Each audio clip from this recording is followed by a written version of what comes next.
வணக்கம் ஆஸ்ட்ரோடெக் நேயர்களே. நாம இன்னைக்கு பார்க்கறது ராகு 11ஆம் பாவக ஆச்சு. ராகு 11ல இருந்து கேது 5ல இருந்தா இந்த 11 அப்படிங்கிறது வருமான ஸ்தானம் அப்படிங்கிறதுனால இவங்க ஒரே வேலை மட்டும் இல்லாம பலவற்ற வேலைகள், பல துறைகள்ல பல வழிகள்ல இவங்களுக்கு பணம் வர மாதிரியான வேலைகளை நிறைய செய்வாங்க.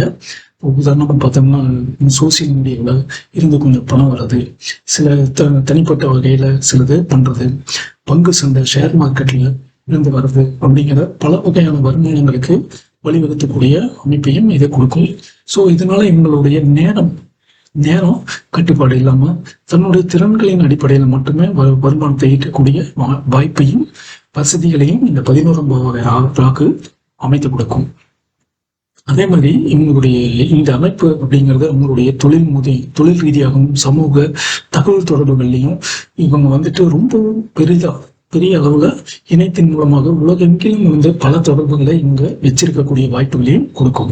ஸோ இவங்களுடைய தொழில பார்த்தீங்கன்னா ஒரு குறிப்பிட்ட ஏரியாவில் இருந்த வாடிக்கையாளர்கள் மட்டும் இல்லாமல் உலக அளவுல வாடிக்கையாளர்களையும் நிறைய ஒரு ஜாயின்ட் பார்ட்னர்ஷிப்ஸையும் பலதரப்பட்ட மார்க்கெட்டிங் ஸ்ட்ராட்டஜியும் இவங்க ஹேண்டில் பண்ணக்கூடிய பர்சனாலிட்டியா இவங்க இருப்பாங்க.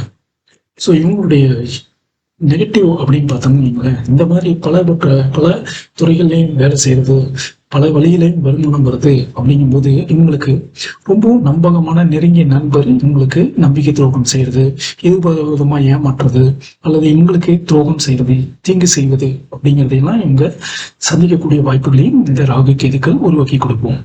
ஸோ இதனால திடீர்னு ஏற்படக்கூடிய அதிர்ச்சி, நம்பிக்கை குறைவு, ஆழமான மனக்காயங்களை இவங்க சந்திக்கக்கூடிய வாய்ப்புகளை கொடுக்கும்.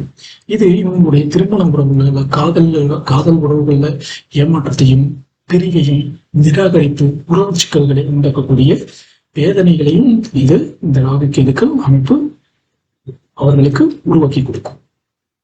ஸோ இதனால இவங்களுக்கு நாள்பட்ட மன வலிகள், மனச்சோர்வு, உணர்வு ரீதியான ஒரு ரிலாக்ஸேஷன் தேவைப்படக்கூடியதா இருக்கு.